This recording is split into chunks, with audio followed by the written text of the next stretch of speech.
ঝরছে প্রাণ। এর মধ্যেই বিভিন্ন সময় চলন্ত বাস থেকে ফেলে দিয়ে যাত্রীদের হত্যার অভিযোগ ওঠে বাসের হেলপারের বিরুদ্ধে। সড়ক মহাসড়কের এমন পরিস্থিতি নিয়ে আলোচনার জন্য এই মুহূর্তে রাজধানীর খিলক্ষেত এলাকায় আছেন রিপোর্টার রাশেদ লিমন। আমরা সরাসরি চলে যাচ্ছি তার কাছে। লিমন, আজকের আলোচনায় আমরা কথা বলবো মূলত সড়ক দুর্ঘটনা নিয়ে। আসলে আমরা দেশ জুড়েই কিন্তু আসলে সড়ক দুর্ঘটনা এখন কিন্তু একটা বলতে গেলে মূর্তমান আতঙ্কে পরিণত হয়েছে। আমরা দেখতে পাচ্ছি যে সড়ক দুর্ঘটনায় প্রতিদিনই কিন্তু আমরা টেলিভিশন কিংবা সংবাদপত্রে পাতায় চোখ রাখলেই কিন্তু সবসময় আমরা এই দুর্ঘটনার খবরগুলো পাচ্ছি, এবং যার কারণে যে আসলে দেখা দিচ্ছে রাজধানী কেন্দ্রিক রাজধানীতে যে যানবাহনগুলো চলাচল করে সেগুলোতে রাজধানীতে যেমন দুর্ঘটনা ঘটছে, তেমনি ঠিক উল্টা পাশে চিন্তা করতে গেলে কিন্তু দেশ জুড়ে, সারা দেশ জুড়ে অর্থাৎ জেলা শহরগুলোতে আছে, বিশেষ করে মহাসড়কগুলোও কিন্তু আসলে মৃত্যু ফাঁদে পরিণত হচ্ছে। প্রতিনিয়তই আসলে এখানে এই মৃত্যুর মিছিল। আমার সঙ্গে আজকে কিন্তু অতিথি হিসেবে আছেন অ্যাক্সিডেন্ট রিসার্চ ইনস্টিটিউটের কাজ করেন সহযোগী অধ্যাপক সাইফুল নেওয়াজ। আপনার কাছে জানতে চাবো আসলে এই দুর্ঘটনা থেকে আসলে মুক্তির উপায়। ধন্যবাদ। আসলে আমি যেটা মনে করি, দীর্ঘদিন ধরেই কিন্তু আমরা কাজ করছি বা সরকারের অনেক সুপারিশও আছে, বাট আমি মনে করি এখন একটু সদিচ্ছার প্রয়োজন আছে। সেটা কীরকম? সেটা হচ্ছে যে এখনও পর্যন্ত ঢাকা শহরের মূল যে সমস্যাটা আপনার গণপরিবহনের বিশৃঙ্খলা, এটা নিয়ে কিন্তু আসলে ঠিকভাবে কাজ করা হচ্ছে না। আমরা দীর্ঘদিন ধরেই সুপারিশ দিয়ে যাচ্ছি, বাট এর এখনও কিন্তু বিশৃঙ্খলার একটা অবস্থাতে রয়েছে।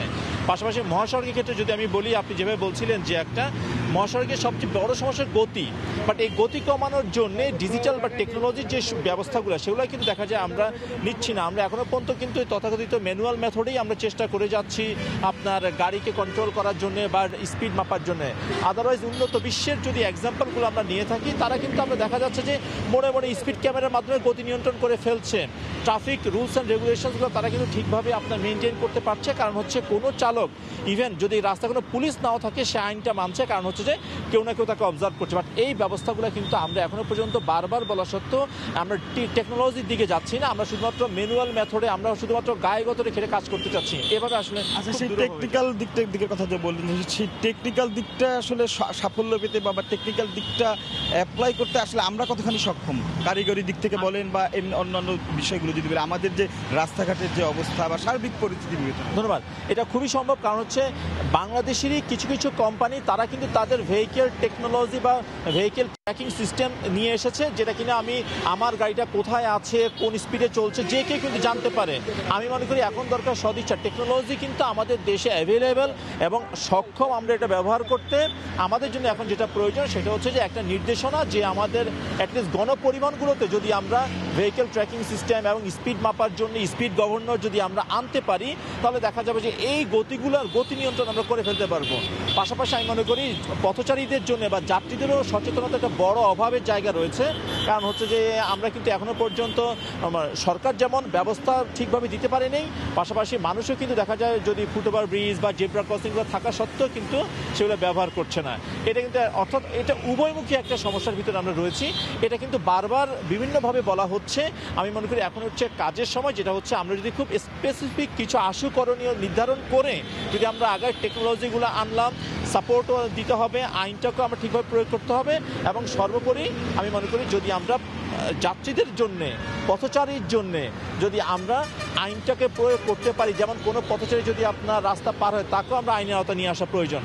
এইভাবে যদি আমরা আগাই, তাহলে সেক্ষেত্রে সেই বিষয়গুলো যদি আমি বলি, আরেকটা বিষয় যদি আপনাকে বলি যে বারবারই বলা হয় রোড ইঞ্জিনিয়ারিং এর কথা, যে সড়কের অবস্থাও যে চালক যারা রয়েছে চালক বান্ধব বা বান্ধব নয়, তো সেই বিষয়টি যদি একটু চিন্তা করি যে সেই চালক বান্ধব সড়ক, এবং পাশাপাশি আরেকটা যদি বলি অবকাঠামোগত, আমি যদি অবকাঠামো বলতে যদি পরিবহনের কথা বলি, যে পরিবহনগুলো আসলে আমাদের যে, আমি আজকে বেশ কিছু জায়গায় দেখেছি বেশ কিছু গাড়ি দিয়ে তাদের ফিটনেস সার্টিফিকেট রয়েছে, বাট খালি চোখে সাদা চোখে দেখলেই বোঝা যায় দে আর নট ফিট।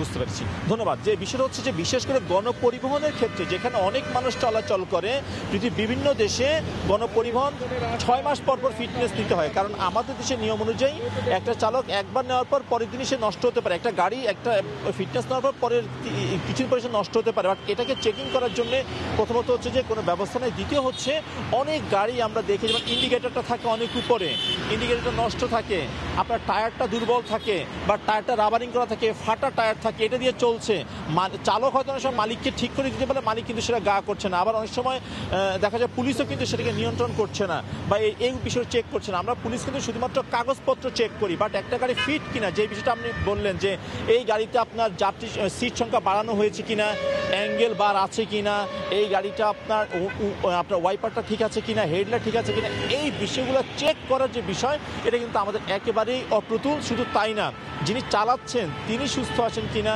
মানসিকভাবে, শারীরিকভাবে, এই বিষয়টা চেক করার জন্য কিন্তু খুবই দরকার। এটা র্যান্ডমলি যদি আমরা করি তাহলে একটা সচেতনতা আসবে, মালিকেরও যেমন একটা সচেতনতা আসবে, চালকেরও আসবে। আদারওয়াইজ কিন্তু দেখা যাবে যে এটা আমাদের শুধুমাত্র আমরা মানে ইনফ্রাস্ট্রাকচার ডেভেলপ করলে হবে না, কীভাবে সে চেক করতে হবে সেই মেকানিজম আমাদের ডেভেলপ করে দিতে হবে। সেক্ষেত্রে আমাদের সঙ্গে একজন ট্রাফিক কর্মকর্তা রয়েছে, জুলফিকার আলী। আপনার কাছে জানতে চাচ্ছি যে যেমনটি বলছিল দুর্ঘটনার কারণ আসলে আপনাদের চোখে দেখলে আপনার কাছে আমি প্রথমে জানতে যাবো, প্রথম প্রশ্ন যে দুর্ঘটনার মূল কারণগুলো কি, সড়কে মহাসড়কে হোক, তারা তো এদের নিয়ে কাজ করে। হ্যাঁ, দেখুন, আমরা ট্রাফিকে কাজ করতে গিয়ে দেখেছি দুর্ঘটনার মেইন কারণ হচ্ছে, প্রথমে আমরা যে জিনিসটা দেখি চালকের অদক্ষতা। চালক যদি অদক্ষ হয়, কারণ মেইন যে ড্রাইভিং সিটে যে বসে থাকে, যে ড্রাইভিং হুইলটা যে ড্রাইভ করে, সে চালক যদি অদক্ষ হয়, তার যদি প্রপার যদি ট্রেনিংয়ের অভাব থাকে এবং সে যদি অদক্ষ ড্রাইভার হয়, তার কাছে যদি গাড়িকে ছেড়ে দেওয়া হয়, তাহলে আমাদের সড়কে সে বিশৃঙ্খলা তৈরি করবে, সে যে কোনো জায়গায় অ্যাক্সিডেন্ট করতে পারে আর কি। তারপর আরেকটা যে জিনিসটা আমরা বেশি আমাদের চোখে ধরা পড়ে, সেটা হচ্ছে যে যত্রতত্র যে রাস্তাঘাট পার হওয়ার যে বিষয়গুলো থাকে আর কি। আমাদের সাধারণ যে মানুষগুলো, সাধারণ যে জনগণ রাস্তায় যারা আসে, রাস্তায় আসলেই তাদের ক্ষেত্রে দেখা যায় যে তারা অতি ব্যস্ত হয়ে যায়। হয়তো তাদের তাড়া থাকে কর্মক্ষেত্রে যাওয়ার, অথবা তাদের নির্দিষ্ট গন্তব্যে পৌঁছার একটা তাড়া থাকে আর কি। তারা এত ব্যস্ত হয়ে যায় যে দ্রুত তারা গন্তব্যে পৌঁছানোর জন্য তড়িঘড়ি করে আর কি। রাস্তায় আসার ক্ষেত্রে এই তড়িঘড়ি দেখানো এবং প্রপারলি তারা যদি রাস্তা পার না হয়, যেখানে ফুটওভার ব্রিজ আছে, আমাদের একটা নির্দেশনা আছে আর কি, যেখানে ফুটওভার ব্রিজ আছে সেখানে তার 100 মিটারের মধ্যে কেউ পায়ে হেঁটে রাস্তা ক্রস করতে পারবে না। কিন্তু আমরা আসলে খুব ব্যর্থ হয়ে যাই যে প্রত্যেকটা জায়গা থেকে গ্যাপ পেলেই লোকজন। সেক্ষেত্রে সচেতনতার কথা আপনি বলছেন, আরেকটা কথা বললেন যে আগে দক্ষ চালকের কথা। আমার সঙ্গে যে সাইফুল্লাহ আছেন, উনিও কিন্তু এই বিষয়টিও টানছিলেন যে চালকের দক্ষতা, সেই দক্ষ চালক তৈরি করার ক্ষেত্রে যে সরকারের যে অর্গানগুলো রয়েছে, যে প্রতিষ্ঠানগুলো আছে, তাদের আসলে এখনও তারা কি সেই কাঙ্ক্ষিত লক্ষ্যে পৌঁছতে পারছে না কেন? না, আপনি জানেন যে আমাদের ঢাকাতে যে পরিমাণ গাড়ি আছে, আমাদের কিন্তু সেই পরিমাণ দক্ষ চালক আমরা এখনো তৈরি করতে পারিনি। সেখানে কি আমরা দেখতে পাচ্ছি, আমাদের বাস্তবতাটা আমাদের চাহিদার তুলনায়, চালকদের যে চাহিদা রয়েছে তার তুলনায় কিন্তু আমাদের চালকের যোগানটা কম, যার কারণে আমরা এই যে গণপরিবহন, বিশেষ করে গণপরিবহনের যে চালকগুলোকে আমরা, যাদের কাছে আমাদের এই গাড়িটা তুলে দিচ্ছি, তার হাতে কিন্তু আমাদের 40-50 জন, ইভেন কোনো ক্ষেত্রে 70-80 জন করে আমাদের যাত্রী থাকে। সেই অদক্ষ একজন চালকের কাছে, যার ড্রাইভিং লাইসেন্স হয়তো নাই, অথবা তার কোনো একটা মানে সে অদক্ষ একটা চালক আমরা বলতে পারি, তার কাছে আমরা কিন্তু এটা দিয়ে দিই। আমি আপনার আজকে যে মোবাইল কোর্ট পরিচালনা করলেন, আমি সেখানে আপনাদের পরিচালনার পুরো কার্যক্রমটা দেখলাম। তো সেই জায়গায় যে আমার কাছে একটা জিনিস প্রশ্ন জাগে যে মামলার বিষয়টা আমরা দেখছি, আপনারা মামলা দিচ্ছেন, সেই মামলা না ভাঙিয়ে মামলা দেখিয়ে এই অদক্ষ চালকগুলো একটা লাইসেন্সের এগেনস্টে 3-4টা করে মামলা জমে যাচ্ছে, সেই মামলা নিয়েই সে চালাচ্ছে। তো এর বিরুদ্ধে শুধু মামলাই, এর বাইরে কোনো গিয়ে আপনারা আসলে ব্যবস্থা নিতে পারছেন না কেন বা নিচ্ছেন না কেন? আমরা আসলে মামলাই কিন্তু সমাধান না, মামলাই কিন্তু একক কোনো সমাধান না। আমরা মামলা দিচ্ছি জাস্ট আইন শৃঙ্খলা রক্ষা করার ক্ষেত্রে। আমরা তাদেরকে একটা সিস্টেমের মধ্যে আনতে চাচ্ছি আর কি। আমাদের যে ডিএমপি কমিশনার মহোদয় যেভাবে আমাদেরকে নির্দেশ করেছেন, আমাদেরকে উনি কিন্তু মামলা দেওয়ার জন্য নির্দেশ করেন না, আমাদেরকে নির্দেশ করেছেন কোনো ফিটনেসবিহীন, যে ড্রাইভারের ড্রাইভিং লাইসেন্স নাই, কোনো গাড়ির রুট পারমিট নাই, সে গাড়ি কোনোভাবেই রাস্তায় থাকবে না। আমাদেরকে রাস্তা থেকে তাদেরকে কিক আউট করে বাইরে বের করে দিতে হবে। সে কোনোভাবেই যেন রাস্তায় এসে সে গাড়ি না চালাতে পারে, আমাদেরকে এইভাবে বলা। আমি কিন্তু আজকে দেখেছি যে মোবাইল কোর্টে, আমি একটু বলি যে ড্রাইভাররা অনুরোধ করছে, আচ্ছা ঠিক আছে ডাম্পিংয়ে দিন না, আমাকে একটা কেস দেন, প্রয়োজন হলে বেশি বেশি করে বড় করে কেস দেন, বা আর একটা বিষয় তাদের যে অভিযোগটা ছিল, আমি যখন তাদের কাছে জানতে চেয়েছি যে আপনারা এই ধরনের গাড়ি নিয়ে কেন বেরোচ্ছেন, তখন কিন্তু তারা বলছে মালিকদের, আমরা জানি না, আমরা মালিককে বুঝি, মালিকরা বলি। তো আপনারা কাজ করছেন, আপনারা যেমন বলছেন অন্যান্য প্রতিষ্ঠানগুলো কাজ করছে, তাহলে কি পরিবহন সেক্টরেরা বা পরিবহন সেক্টরের মালিকরা এত বড় শক্তিশালী যে তারা আসলে কোনো কিছু তোয়াক্কা না করেই রাস্তায় নেমে যাচ্ছে? না, আমরা আসলে কে কত শক্তিশালী বিষয়টা আমরা এটা আমাদের হিসাবের মধ্যে আনছি না আর কি। আমাদের সড়কে শৃঙ্খলা প্রতিষ্ঠা করতে হবে, সড়ককে নিরাপদ করতে হবে। আপনি জানেন সড়ক নিরাপদ থাকলে এই বাংলাদেশ নিরাপদ থাকে আর কি।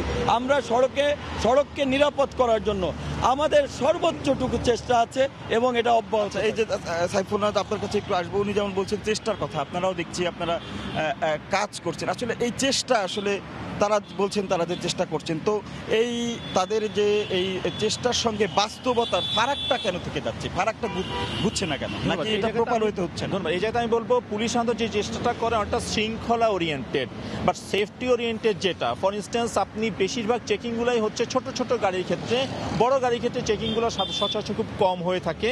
বিশেষ করে আমরা আস্তে আস্তে দেখলাম অনেক গাড়ি টায়ারটা ফাটা, রাবারিং করা, আমরা আলোচনা করছিলাম, দেখা গেছে এই গাড়িগুলো কিন্তু প্রতিনিয়তই চলছে, বাট এইটা যখন অ্যাক্সিডেন্ট হবে তখন আমরা এগুলোতে হয়তো কিছুদিন নজর দিচ্ছি, বাট আদারওয়াইজ একটা গাড়ির সেফটির জন্য, একটা গাড়ি ব্রেক ফেল হবে, টায়ার বাস্ট হতে পারে, এই বিষয়গুলো কিন্তু চেকিংয়ের খুব একটা বিষয় আসে না। আমরা যদি শুধুমাত্র কাগজপত্র দেখি, লাইসেন্স আছে কিনা, ফিটনেস আছে কিনা, তাহলে কিন্তু সেটা শৃঙ্খলা আসবে, বাট নিরাপদ হবে এই বিষয়ের জন্য। আমি সুশৃঙ্খল সড়ক নিশ্চিতের পাশাপাশি আসলে নিরাপদ সড়ক আছে, সেক্ষেত্রে সেই লক্ষ্য আপনারা যে কাজ করছেন দৃশ্যমান আমরাও দেখছি, সেই কাঙ্ক্ষিত লক্ষ্যে আসলে আমরা কতদিনে আমরা ছবি ছোট করে বলবেন?